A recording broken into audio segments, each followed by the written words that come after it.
నేను సభాముఖానికి చేరవచ్చున్నాను కావున నా యొక్క పల్లె పట్టె కులగోత నామదేవునికి ఏమన్నా తెలుసున్నదా? నీవు చెప్పగా తెలుసునయ్యా. అలాగే వాళ్ళకి ఇచ్చివిడవరా. సరే విన్నరు భారత వీర కుమార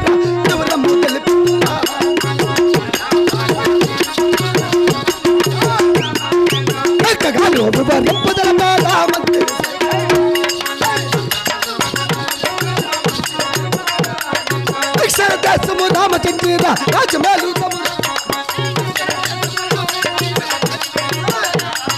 మూడు కొండాలకు నడవనున్నది ముఖ్యమైన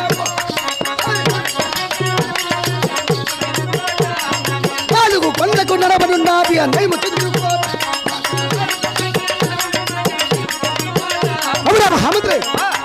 మోది దక్షిణ దేశం రామచంద్ర రాజ్యమైనదును. సరే మూడు కొండలకు నడబడినది ముఖ్యమైన కోట. నాలుగు కొండలకు నడబడినది నైము చెంచుకోట. వేడి కొండలకు నడబడినది వెండి చెంచుకోట. 10 కొండలకు నడబడినది పగడ చెంచుకోట. అవును. రణమట్టుంది మా యొక్క రామ చెంచుకోట. అట్లా కుదరదులే, పైన పెట్టు. అవునప్పా. అట్టి రణమలము అటువంటి రామ చెంచుకోట